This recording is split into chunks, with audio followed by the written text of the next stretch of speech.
What's up, guys? Welcome back to Newswave. So we've been talking for a while about how whenever Nintendo is preparing a big release on the Switch, it leaks out days early, and that's once again happened here to Nintendo with Fire Emblem, along with a kind of an interesting detail thrown in there, which we'll go over that here today.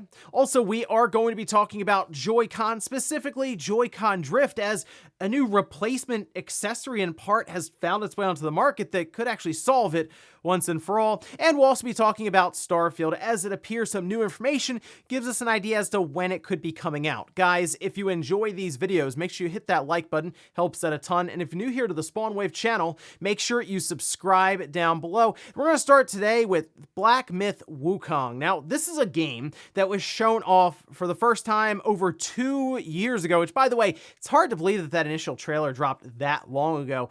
But the question has been, okay, when exactly is this title coming out? And now we have a release window that was dropped in this trailer, as you can see here. It's posted up over on the Black Myth YouTube channel. And it's the Rabbit, it's a Chinese New Year short film, and in this short film, which is pretty cool, by the way, it's kind of like that stop motion setup, but they do showcase a summer 2024 release. As of now, the Unreal Engine 5 game is slated for PC, and they said consoles, so I'm currently expecting PlayStation 5 and Xbox Series specifically, but I guess if they can get it on the Xbox One and the PS4, sure, why not? But in 2024, you feel like, all right, we're targeting the current gen platforms and PC. But there's a lot of excitement around that game when it was first shown off. It's very unique looking, follows the Journey to the West story, and it does stand out, I'll say, from a lot of stuff around it, even though it does sort of take on the idea of a Souls-like game. But again, I'm very interested in this title. It's just we're going to have to wait for at least another year or so heading into 2024 before we can get our hands on it. Also, it does appear that House of the Dead Remake will be heading to the PlayStation 5. It's basically on all the other platforms now, and if you have it on the PS4, you will just get a free upgrade to the PlayStation 5, but we can see this over on Gamatsu, where they say publisher Forever Entertainment and developer Megapixel Studio will release the House of the Dead Remake for PlayStation 5 on January 20th. Now, along with this, they do talk about better visuals, I assume resolution and better frame rate. The thing I'm curious about here is you sort of feel like this would be the perfect title to announce for PlayStation VR 2, but as of now, it's just PlayStation 5. Any of these light gun shooter titles seems like they would fit in perfectly with PSVR 2. And in fact, that's kind of the genre of games I would like to see the most get moved over to PSVR 2. I know you can have adventure games like Horizon or other titles there, especially games that are like rhythm titles with Beat Saber, but something about having those light gun games kind of transferred over, it just seems like it fits perfectly. So that, Time Crisis, I'm sure a bunch of other games, but I wouldn't be shocked if we hear about an update for House of the Dead Remake that lets it work with PSVR 2. It just makes a lot of sense. Oh, and we did have the first episode of the Last of Us series air on HBO Max the other night, and it's pretty good. I enjoyed it. It's about an hour and a half long, but it's very faithful to the game while adding some extra details in there. But it looks like if you're someone who maybe is just now catching up with the entire Last of Us scene, you can try the game out on PlayStation Plus Premium. You can see this over on VGC. They say a 2-hour trial of The Last of Us Part 1 is now on PlayStation Plus Premium.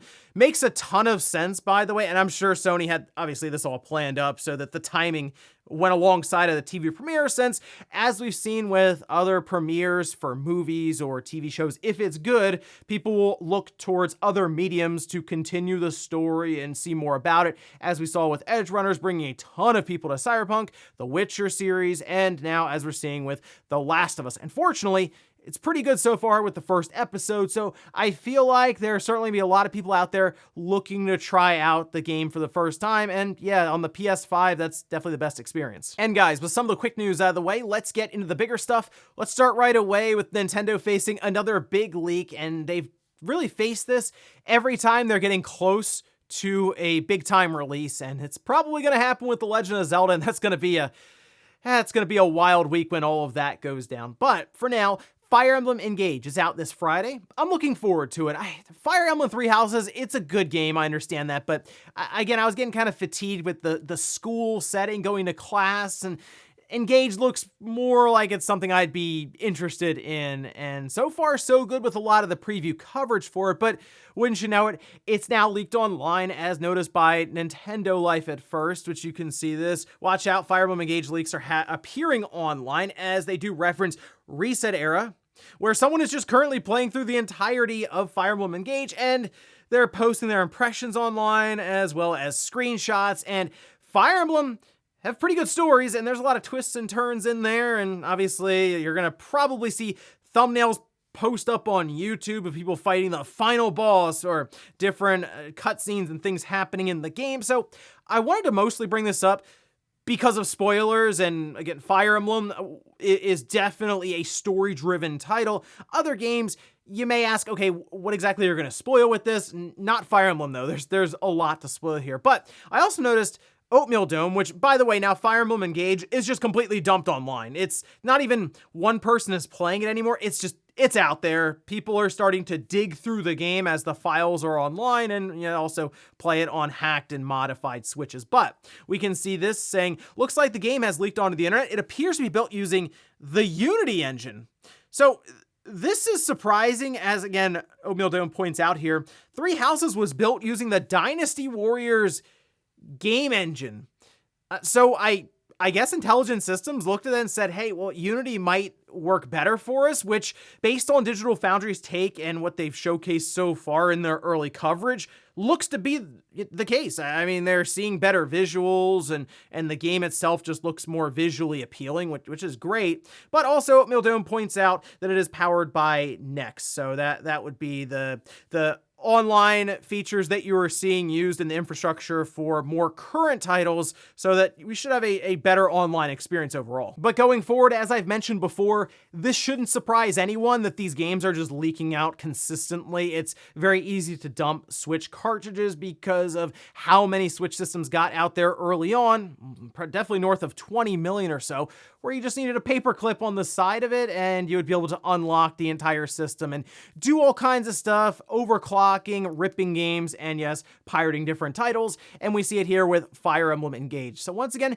be careful out there, as it's not just one person who has it. Basically, everyone who has a modded Switch and feels like looking around online to find it will be able to play it and post up spoilers. So here's hoping you can get to this Friday without seeing any. We should see reviews go live this morning, actually. So get your Metacritic score predictions in down below. I'm thinking mid-80s, like an 85 or an 86, but we'll see. Next up, let's talk about Starfield, as it was already supposed to be out, of course, in November of 2022, but it got delayed, and they had mentioned, along with Redfall, that they would be targeting the first half of 2023 for release of these two big games.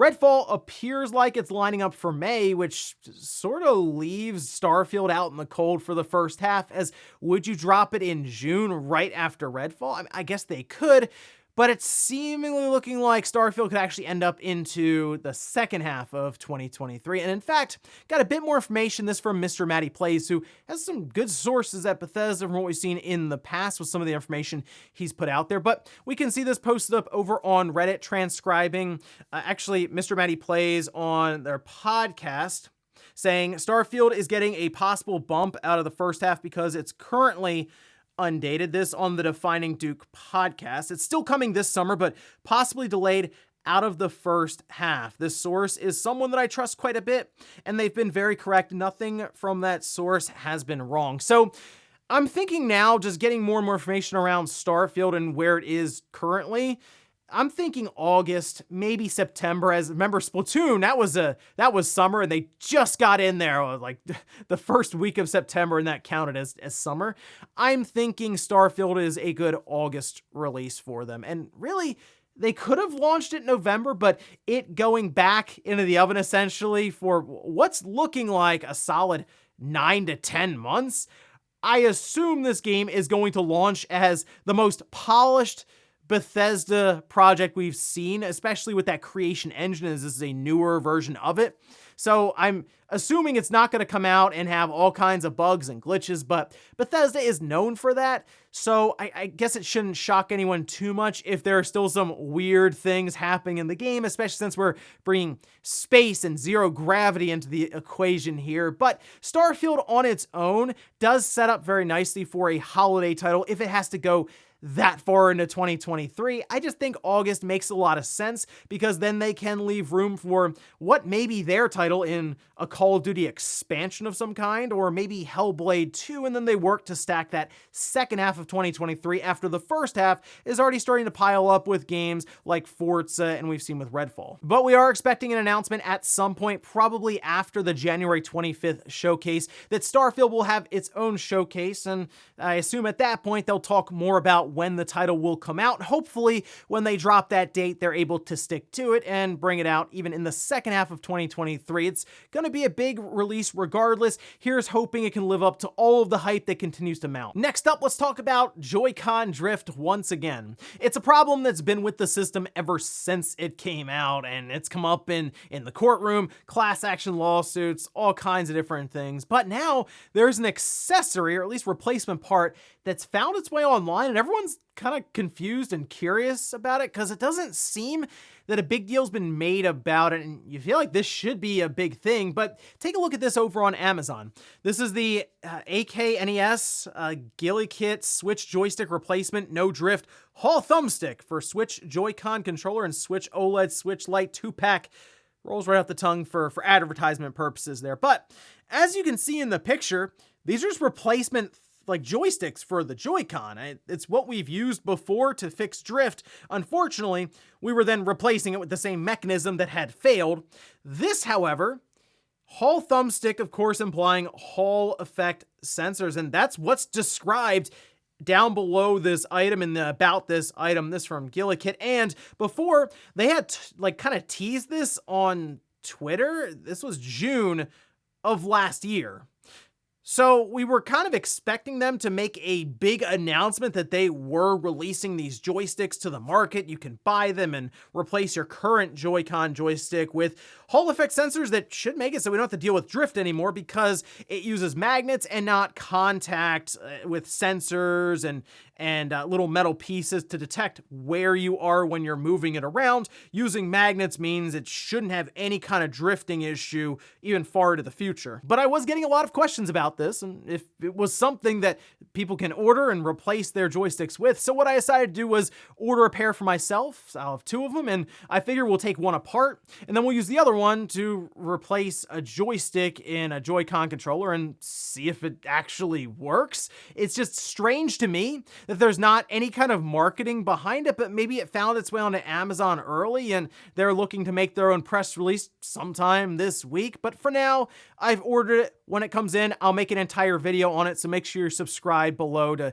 keep up to date on that one. And in our last bit of news, let's talk about something really cool that happened in the retro scene, and this has to do with preservation, but also the potential for something new happening when it comes to Nintendo 64 emulation. Take a look at this. This is posted up by Forest of Illusion, saying we've preserved the TS2 Wide Boy 64 AGB, and you can see the picture there. Certainly, I guess you say a tall boy, but it's a Nintendo 64 cartridge that was created by Intelligent Systems, and it allowed them to play Game Boy Advanced and Game Boy Color games on a Nintendo 64. It wasn't sold in stores or anything like that, so I don't really blame you for not remembering or even seeing this at a retail store. It was mostly used for developers so they could buy it, or video game publications who maybe wanted to, I guess, capture footage or be able to play it on the Nintendo 64. And what's cool about this is now that they have dumped it, they have found new information, which includes an entire startup screen, because this cartridge was produced before the release of the Game Boy Advanced, and they have fully dumped and released the ROM as well as the information.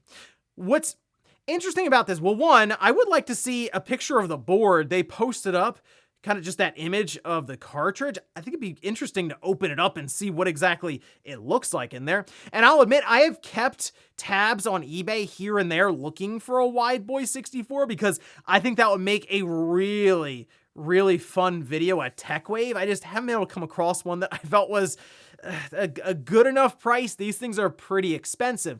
But because the ROM has been dumped and there's a bunch of information here for it, people are asking, will this be something that can be booted up in a Nintendo 64 or just on an emulator? And as of now, there's no emulator that works with it.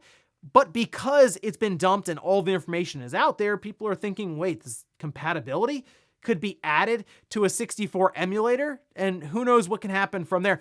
I'm not really sure if it would really mean much to be able to play Game Boy games through that, since there are already emulators that can play Game Boy games on the Nintendo 64, but I guess it'd be kind of fun and novel to have that option, even with a transfer pack or something. I'm just kind of spitballing there, but it seems pretty cool to have that Wide Boy 64 finally get dumped online, if anything, for preservation, but also to check out the ROM itself. And before we go to the comment of the day, we're going to take a look at the poll that I posted up yesterday. We're asked, are you picking up Fire Emblem Engage? 20% said yes, picking up as soon as I can. 28% said maybe later if reviews are good or it goes on sale. And then 52% said no, I'm not interested in Fire Emblem. You know, that's not bad. I mean, it's technically half and half there for people at least interested maybe to check it out later or if reviews are good. And for a strategy JRPG, those are actually pretty solid results. If it's The Legend of Zelda and it was like that, I'd be like, oh, that's kind of odd. But when we run a poll for that, which I will as we get closer to release, I feel like that's certainly going to be more in favor of, yeah, obviously I'm picking it up. It's the next big Zelda game. But for Fire Emblem, those are actually not too bad results. I'll be checking it out Friday right away when it releases. And we'll finish up with the comment of the day, as you're seeing here. This is from Mark, who says, Callisto Protocol's unrealistic expectations reminds me of Square Enix being disappointed with the Tomb Raider reboot's early sales of 2 million when they were expecting Call of Duty numbers. Well, the expectations generally go along with the budgets, and Callisto Protocol having a $160 million budget is just, it's mind-blowing to hear that. Whereas you'll see a smaller studio that maybe puts out a really cool JRPG, and in their mind, they're thinking, wow, if we just hit 500,000 copies sold, this would be incredible. They sell 1 million and they celebrate. But then you see EA, who goes 7 million copies sold of, I think it was either Battlefield or Battlefront, wasn't enough. And everyone's confused because it seems like a lot. But they were expecting 10 million because their budget was ridiculous, ballooned, and through the roof. So yeah, it comes down to expectations, and those just vary wildly across the industry. And ladies and gentlemen, that's going to do it here for Newswave. If you enjoyed this video, guys, hit that like button. If not, hit the dislike. Leave comments down below. But everything we talked about here today was Fire Emblem Engage, of course, leaking out early. It's the Switch. What are we going to do there? But are you looking forward to it this Friday? And also, Joy-Con drift. Do you think these Joy-Con replacement sticks with Hall effect sensors can actually fix it? And then what do you think about Starfield? When will it release? Is it August or is it later than that? Thanks guys for watching, and I'll see you next time.